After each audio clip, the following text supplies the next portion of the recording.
Hello students, welcome to your English class. I am Rekha Tawar and today we are going to read a very important topic from your examination point of view, that is diary entry.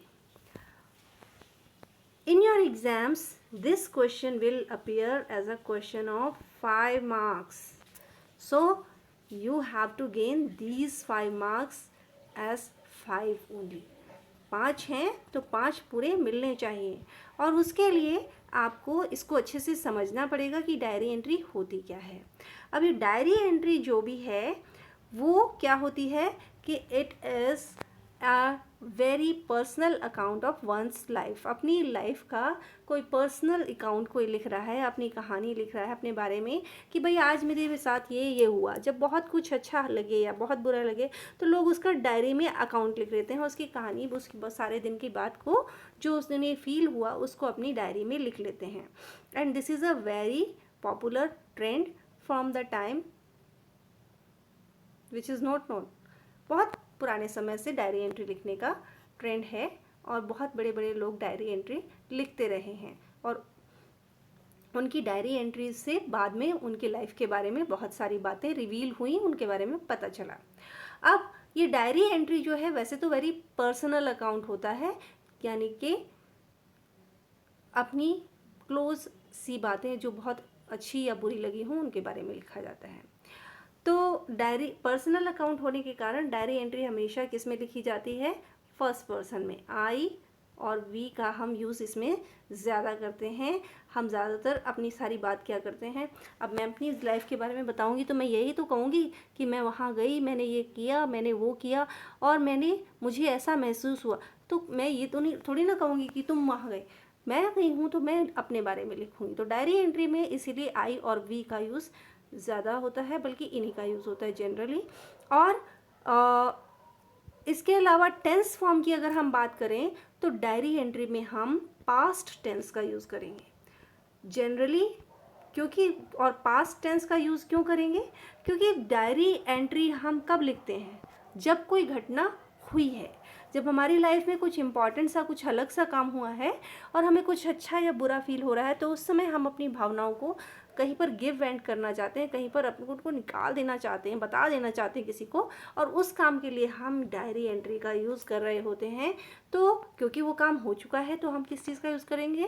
Past tense का। वैसे इसके बीच में हम लोग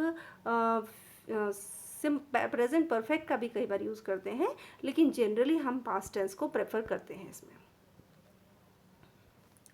short story में भी जैसे घटनाएं हो चुकी होती हैं उसमें भी हम पास्ट टेंस को प्रेफर करते हैं।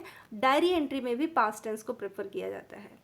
तो जब भी आप डायरी एंट्री लिख रहे हैं तो एक दो चीज़ें ध्यान में रखिए, एक तो आपको फर्स्ट पर्सन का यूज़ करना है और दूसरा पास्ट टेंस में बात को बनाना है, अपनी बात को कहना है। अब यहाँ पर मैंने कुछ एग्जाम्पल्स लिए हैं जो कि डायरी एंट्री के क्वेश्चन के पॉइंट ऑफ व्यू से इम्पॉर्टेंट है। मतलब कुछ भी सिचुएशन दे दी जाती है कि आपने वहाँ गए, आपको ऐसा लगा, तो आप अपनी फीलिंग्स को लिखिए। तो यहाँ पर भी एक सिचुएशन दी गई है और सिचुएशन क्या है? You went to the market and observed the variety the people around you. आप बाज़ार गए और वहाँ पर आपने बहुत सारे लोगों को घूमते फिरते देखा। तो आप जनरली ऐसा करते भी हैं कि जब आप बाज़ार जाते हैं तो देखते हैं कि हाँ भाई अलग अलग तरह के लोग घूम फिर रहे हैं। They are of different hues and temperaments. अब ये ह्यूज़ क्या होता है? Hues means colours. कोई somebody is fair, somebody is black, somebody is of whitish complexion। तो अलग अलग रंग के लोग होते हैं, गोरे, काले और गेहूं रंग के। और टेम्परामेंट्स मीन्स नेचर, अलग अलग नेचर के लोग होते हैं। तो उन लोगों को देखकर जो भी इम्प्रेशन आपके माइंड में बना, record your impression about these persons in the form of a diary entry. आपको उस इम्प्रेशन को डायरी एंट्री की फॉर्म में लिखना है। जो आपको महसूस हुआ उन लोगों को देखकर, वो रिकॉर्ड आपको डायरी एंट्री में लिखना है। और उन्होंने आपको आपका नाम बताया है कि यू आर साहिल सुनीता। अब देखिए बेटा, अगर आपको क्वेश्चन पेपर में नाम दिया गया है कि आप ये हैं, तो आप जब आंसर लिखने लगेंगे तो भी आप उन्हीं नामों का इस्तेमाल करेंगे जो नाम उन्होंने दिए हैं। आप अपनी मर्जी से कोई भी नाम नहीं लिख सकते, आप वही नाम लिखेंगे जो उन्होंने दिया हुआ है।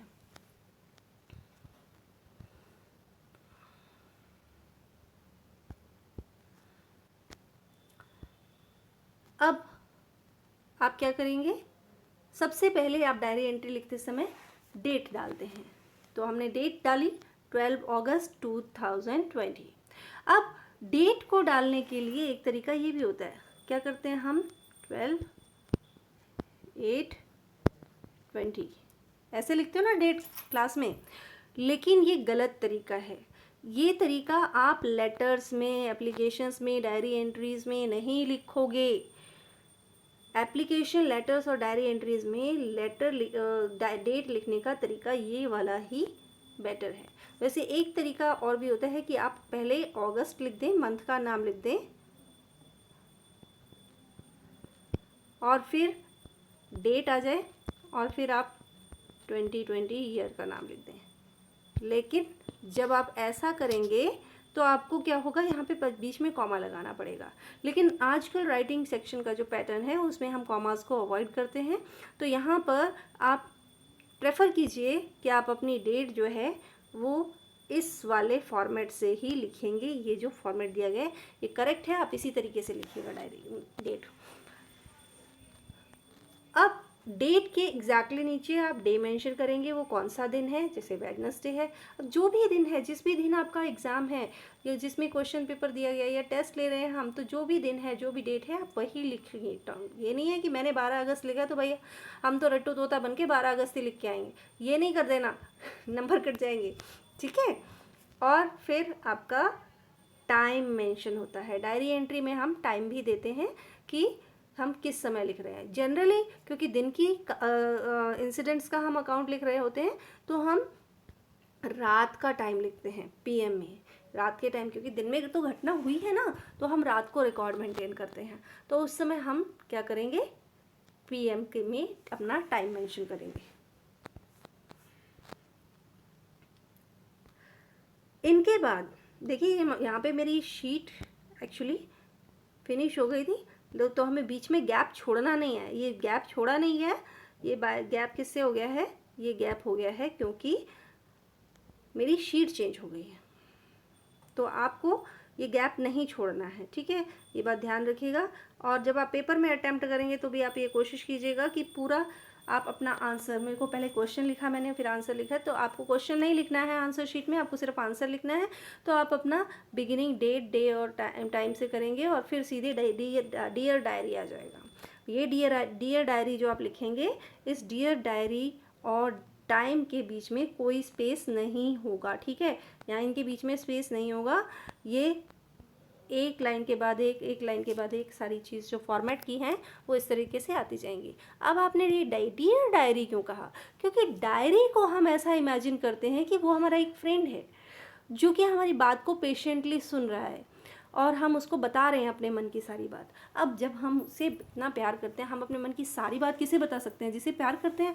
तो हम जब उस दोस्त बना रहे हैं उसे, तो हम उसको डियर डायरी लिखेंगे, ठीक है। अब जो भी डायरी एंट्री आप लिख रहे हैं उसकी आप एक हेडिंग बना सकते हैं।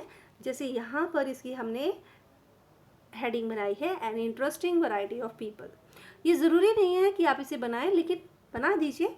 कई बार एग्जामिनर इसको एक्सपेक्ट करता है कि आप टाइटल भी लिखें उसके लिए। तो interesting variety of people,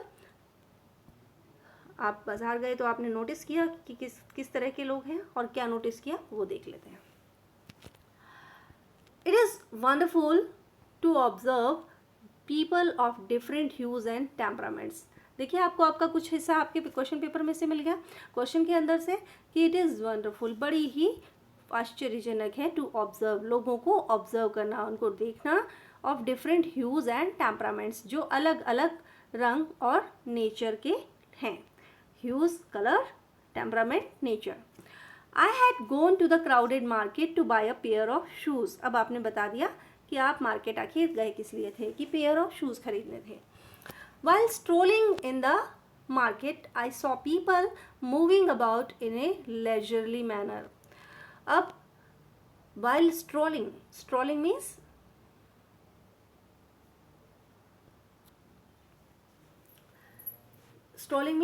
moving leisurely,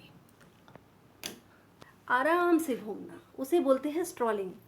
तो जब मैं खुद, अब ऑब्वियस सी बात है कि जब हमने शूज़ खरीद लिए तो फिर हम मार्केट में आराम से घूम रहे हैं, और क्या कह रहे हैं कि हम वहाँ पर घूमते हुए I saw people moving about in A leisurely manner, मैंने नोटिस किया कि लोग बड़े आराम से घूम रहे हैं। तो ज़्यादातर क्या होता है, जब बाज़ार जाते हैं तो तसल्ली से जाते हैं और आराम से घूम रहे होते हैं जनरली लोग।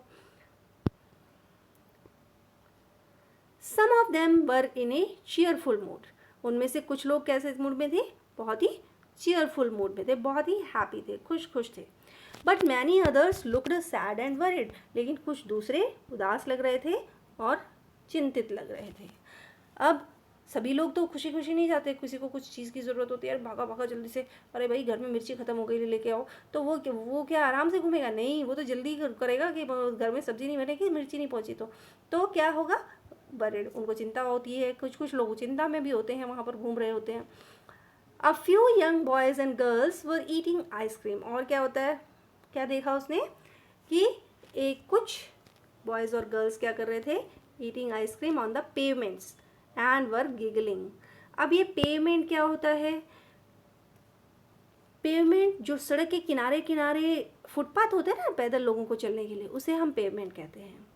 एंड वर गिगलिंग, गिगलिंग क्या होता है, कई बार मम्मी आपसे कहती है ना खी खी करके क्यों हंस रही है ना, या हंस रहा है, तो वो जो खी खी करके हंसते हो ना, एकदम से बड़े स्लाइड सा एकदम से हंस पड़ते हो, दैट इज़ कॉल्ड गिगलिंग। तो यहाँ पर क्या है, क्या बता रहे हैं राइटर कि कुछ खुश थे, कुछ उदास थे, और कुछ यंग बॉयज़ और गर्ल्स आइसक्रीम खा रहे थे, एंड कहाँ पर थे, ऑन द पेवमेंट, पेवमेंट पर फुटपाथ पर खड़े थे, एंड वर गिगलिंग, और वो हंस रहे थे।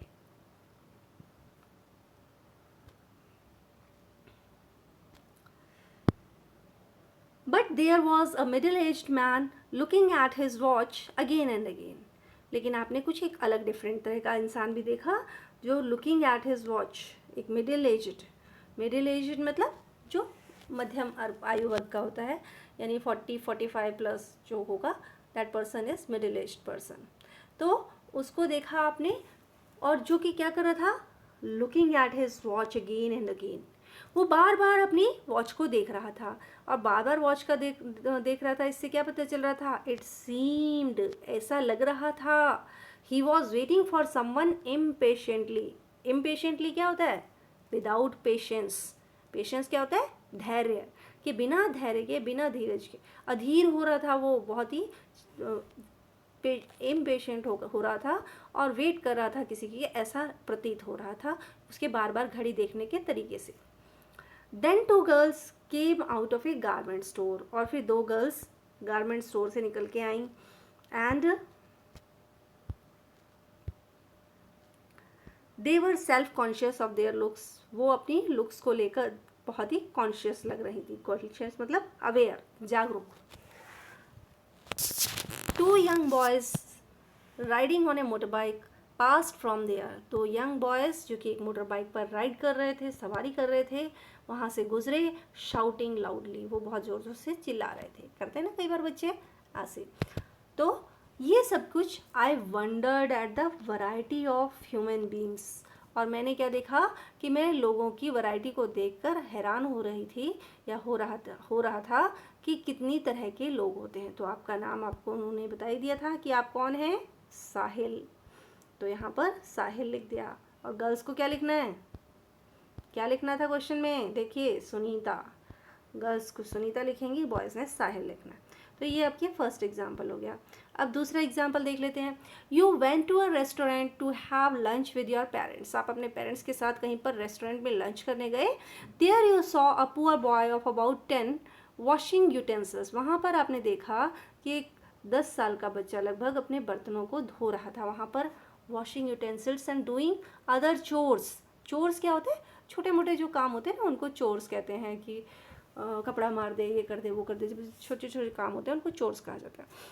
You observe his hard and poor life, और उसे वहाँ काम करते हुए देखकर आपने देखा, आपको लगा कितनी हार्ड, कितनी कठोर और गरीबी भरा जीवन जी रहा है। Record your observations in the form of a diary entry, और आपको अपनी ऑब्जर्वेशन को, आपको जो लगा उसको रिकॉर्ड करना है डायरी एंट्री की फॉर्म में, और आप सिमी या सुनील हैं। तो सबसे पहले आपको क्या देना है, डेट, अब यहाँ पे डेट के बाद मेरा पेज ख़त्म हो गया, इसलिए मैंने नेक्स्ट पेज पे आ गया है ये. When I wrote, it was not on the next page. Okay.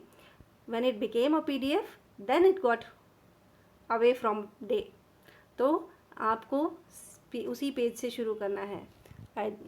तो पहले आपको क्या करना है, डेट मेंशन करनी है, नेक्स्ट लाइन में डे मेंशन करना है, नेक्स्ट लाइन में टाइम मेंशन करना है, और फिर आप लिखेंगे डियर डायरी. अपने फ्रेंड को एड्रेस करेंगे, उससे बात करेंगे. एंड और आप क्या लिख रहे हैं आगे, एन एम्पावरिश्ड चाइल्ड. एम्पावरिश्ड मीन्स पुअर, गरीब बच्चा, जिसको आपने देखा और आपको दया आई उस पर, उसके बारे में आप डायरी एंट्री लिख रहे हैं. ये आपने उसकी हेडिंग बना दी. ठीक है. Okay, let's move for the. I was said to see an impoverished child washing utensils in the restaurant where I had went to have lunch with my parents.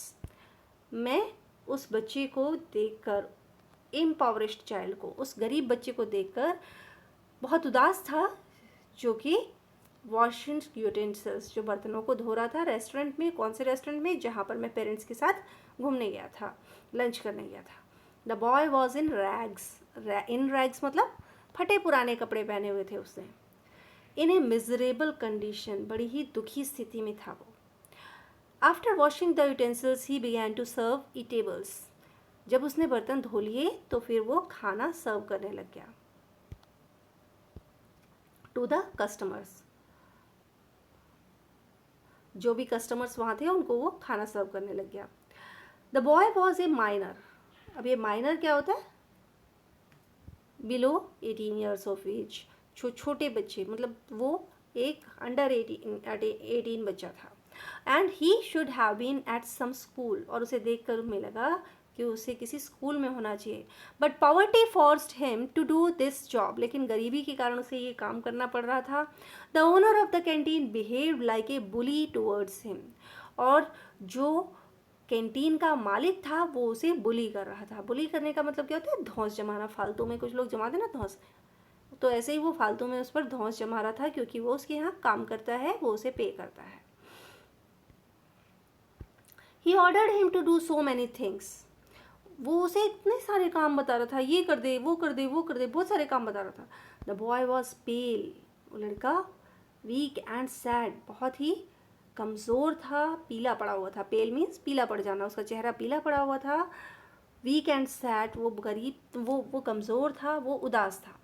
Fear was written large on his face. अब देखिए ये इस तरह का expression होता है. थोड़ी creativity भी हमें लानी होती है क्रिएटिव राइटिंग में, राइटिंग सेक्शन में. तो देखिए ये एक अलग सी फ्रेज है कि fear was written large on his face. उसके चेहरे पर लिखा हुआ था डर. And he behaved like a slave. और वो एक स्लेव की तरह से काम किए जा रहा था, एक गुलाम की तरह से काम किए जा रहा था. अब ये रिटर्न ऑन हिज फेस, जैसे हम कई बार कहते हैं ना, बेटा तुम झूठ बोल रहे हो, तुम्हारे चेहरे पे लिखा है ना, तुम्हारा चेहरा देख के हमें पता चल जाता है कि तुम झूठ बोल रहे होते हो. तो ऐसे ही उस बच्चे के चेहरे को देख के लग रहा था कि वो बहुत ही डरा हुआ था. He had to work like a cog in a relentless machine. अब मशीन्स में क्या होता है, कई बार छोटे छोटे से पुर्जे होते हैं ना, कोई पेच होता है, कोई ऐसे ऐसे पंजा होता है, भाई उसके अंदर दूसरा फिट हो रहा होता है. तो इस तरह से, और जब वो मशीन काम करती है तो वो बेचारे छोटे छोटे स्क्रूज जो हैं वो उन्हें लगातार काम करते रहना पड़ता है जब तक वो मशीन चल रही है. तो इस बच्चे को भी इसी तरीके से यूज़ किया जा रहा था कि उसे लगातार काम करना है. जैसे कोई मशीन काम कर रही होती है, मशीन के छोटे छोटे पुर्जे काम कर रहे होते हैं, उस बेचारे को एक पुर्जा बना रखा था और उससे काम करवाए जा रहे थे. ड्यूरिंग माई फादर्स कन्वर्सेशन, आगे वो बताता है बच्चा कि जब मेरे फादर कन्वर्सेशन कर रहे थे. कन्वर्सेशन क्या होता है, बातचीत. विद द ओनर, ओनर से, उस मकान, उस रेस्टोरेंट के मालिक से बात कर रहे थे. I came to know that he was getting only ₹2000 per month. मुझे पता चला कि उसको वो केवल 2000 रुपये पर मंथ मिलते हैं. आई पॉन्डर्ड, पॉन्डर्ड मीन्स थॉट, सोचा. over the miserable plight of thousands of children. over the miserable, miserable मतलब दुख से भरी, plight, plight होता है सैड सिचुएशन, बहुत ही दुर्दशा, जिसे डिफ़िकल्ट सिचुएशन, तो दुर्दशा जिसे कहते हैं हिंदी में, that is plight. Of thousands of children, जो हज़ारों बच्चे जिन्हें एज अ चाइल्ड लेबर काम करना पड़ता है, उनके बारे में सोचकर उसे दुख हुआ. And at the last you have to write your name. आपका नाम आएगा, सिमी दे रखा है उन्होंने, तो आप सिमी लिखेंगे. ठीक है. तो like this you have to express your feelings on any topic whenever it is asked in the exam. एक और एग्जाम्पल हमने लिया है कि one night you were suddenly awakened. Awaken means क्या होता है? जाग जाना. By a ghoulish shriek. Ghoulish means hateful, जो अच्छी नहीं लग रही हो. चीखने की आवाज़, श्रीक चीखने की आवाज़. As if it had been coming from beneath your bed. और उस आवाज़ को सुनकर ऐसे लग रहा था जैसे कि वो आपके बेड के नीचे से आ रही है. Then a shadow seemed to advance towards you. Advance मतलब आगे बढ़ना. तो ऐसा लगा जैसे कोई छाया आपकी तरफ आगे बढ़ रही है. You felt choked. आपको ऐसे लगा जैसे आपका गला घुट गया है, आपसे बोला नहीं जा रहा है. And lost your consciousness. और आपने अपना होश खो दिया, यानी आप बेहोश हो गए. When you came into your senses. जब आप होश में आए, केम इनटू सेंसेस मतलब होश में आना.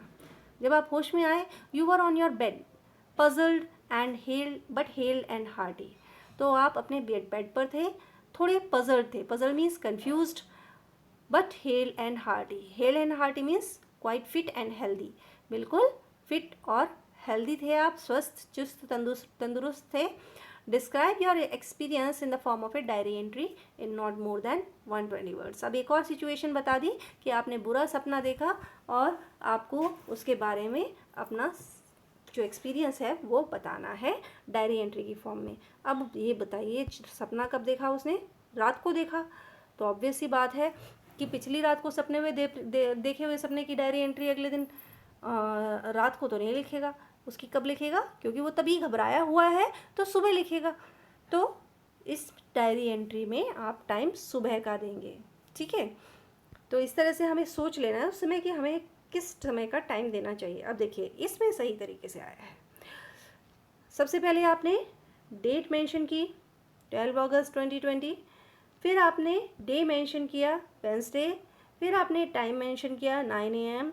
Then you wrote dear diary. ये आपका फॉर्मेट का हिस्सा है और ये आपको कम से कम ये तो पूरा रट लीजिए. और रट क्या लीजिए, इतना तो याद हो ही गया आपको, है ना? समझ आ गया कि ये लिखना है ऐसे. उसके बाद आपको हेडिंग डाल देनी है उसकी. और हेडिंग आपने डाल दी हुज शैडो वॉज दैट. किसकी शैडो थी वो? थोड़ी सी कैची सी होनी चाहिए. चाहे वो किसी भी चीज़ की आप हेडिंग डाल रहे हैं, चाहे वो शॉर्ट स्टोरी है, चाहे वो डायरी एंट्री है. अगर आप हेडिंग बना रहे हैं या फिर कोई आर्टिकल है तो वो आप हेडिंग थोड़ी सी कोशिश कीजिए कि थोड़ी कैची हो, थोड़ी अट्रैक्टिव सी हो. क्योंकि बेटा इंग्लिश लैंग्वेज जो है that gives marks as per the presentation. अगर आपका प्रेजेंटेशन जितना अच्छा होगा उतने अच्छे आपको मार्क्स मिलेंगे. अगर आपने सब कुछ भी लिखा है लेकिन आपका प्रेजेंटेशन अच्छा नहीं है तो अभी आपके मार्क्स कट सकते हैं बोर्ड एग्ज़ाम्स में.